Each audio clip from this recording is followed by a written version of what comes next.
I'm Miriam Murphy, and this is my Addams Family neighborhood. I started with my Addams Family house, but then I said my Addams Family needs a cemetery.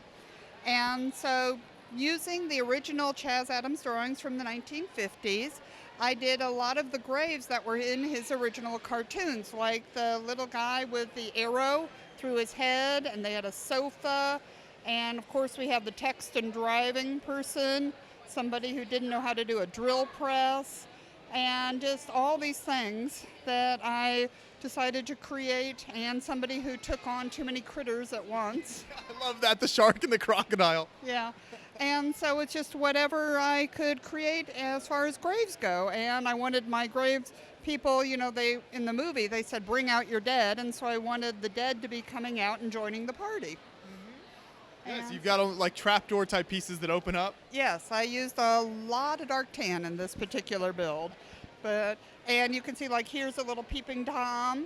And then I made little funny statements, like one right here, which I can kind of show you. It says, Eugensia Addams mostly dead since 1872. And Lucretia Addams, who had 3 husbands but only 1 wine. You can figure out how she managed that. And things like that. And, of course, a few I got from Eclipse Graphics, like the Ole Kirkirkesen, his gravestone and things like that. So I love, there's so much character and so much happening just in this one section of the build, but then there's so much more to see here. So as we make our way down, what's happening in kind of this section out here? Well, this was the caretaker, the graveyard caretaker's cottage. So he has his own little garden. He has his own little pet critter, who was, one of the youngsters asked me where he came from, and I said, well, he came from the Humane Society, but they had to get rid of him because he kept eating all the other critters.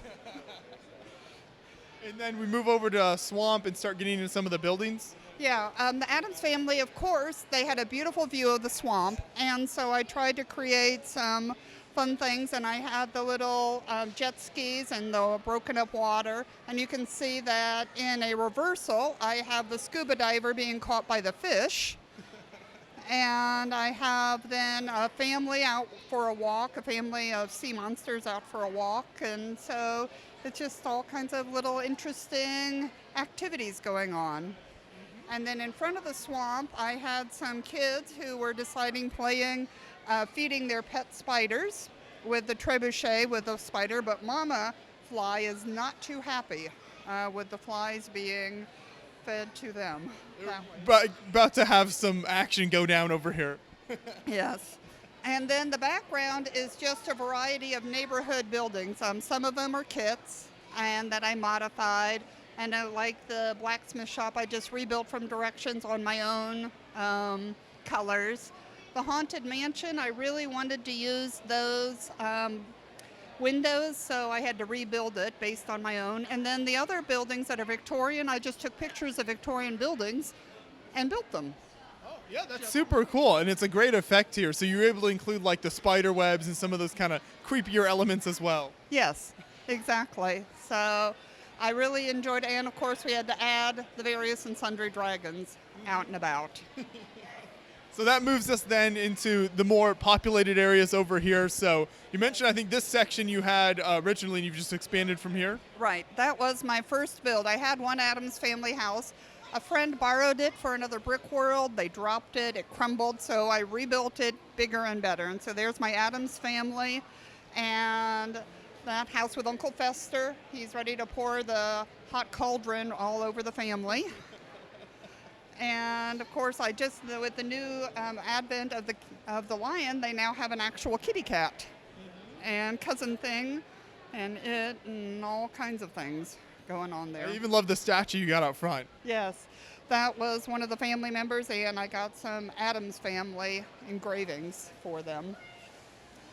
And then what's happening in this big field over here? Okay, well, this is Warg Polo. I decided the Addams Family needed a park, and what do? You play a Sunday game in the park. So I made my teams. They are the Goblins and the Lunatics.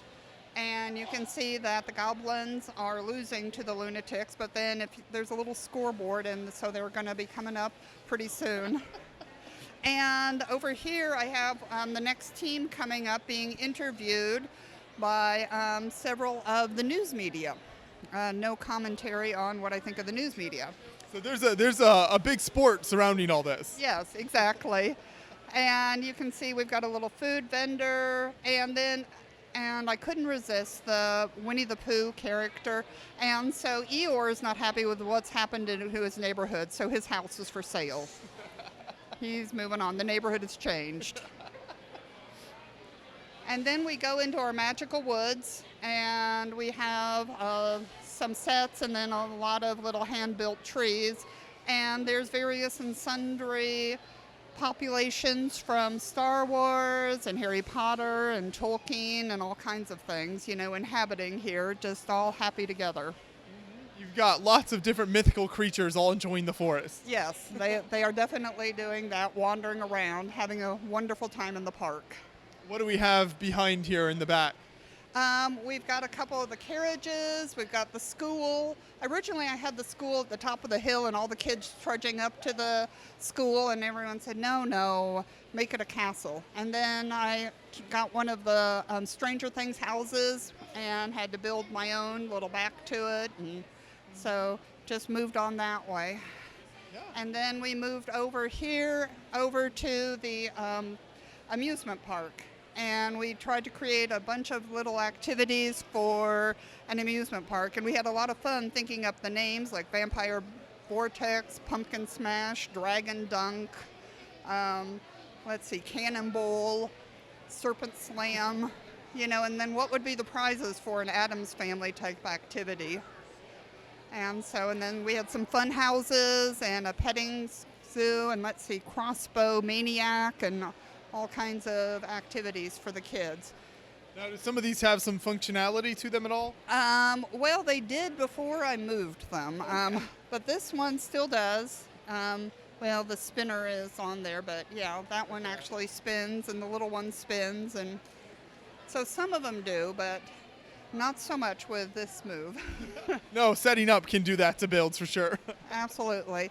And then we start, you have the ships and the water, and we've got the little captain and his own Smee heading out to the ship. And if you can see there's kind of a Loch Ness monster way back there visiting some folks in the little path as they're heading to the park. Yeah, so there's so many different kind of details you're able to include. What all ships were you able to put on here?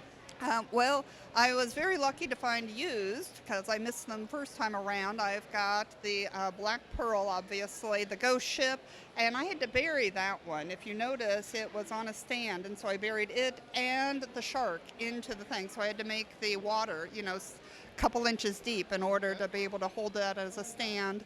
And then, of course, our last beautiful ship from the Pirates of the Caribbean.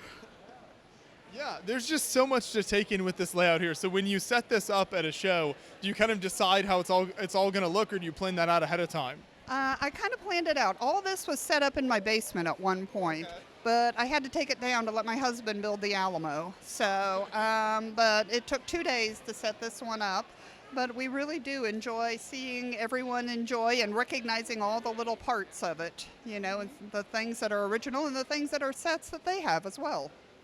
What is the reaction from public? Because there's so many different things that catches your eye here. What do they typically comment on? It depends on the age. Okay. The little ones are like, "Ooh, I want the pirate ship," but then some of the older folks are like, "Oh, I love what's saying on the gravestones." So you just never know what's going to appeal to different folks. Yeah. So is this all just built on base plates then that you're able to transport in, and then you set up trees and stuff like that once you get here? Right. I put all the trees in individual baggies, and then all the base plates are, stacked up. And it was quite heavy. This is an entire Yukon's worth of display. I'm not surprised. There's so much to appreciate here. Do you plan to expand on this at all in the future? I'm thinking about it. I'll probably expand that way with the hill. Because I think that has the most opportunity. Mm-hmm. Yeah. And there's so many other kind of characters and movies, things that would work within this world that I'm sure there's lots of source material for you. Oh, yes. We enjoyed, if ever I see anything that looks good, I'm like, oh, I'm going to take that. I just went over to Citizen Brick, and they have some two-headed monsters things, and so I'm probably going to be adding those kind of activities.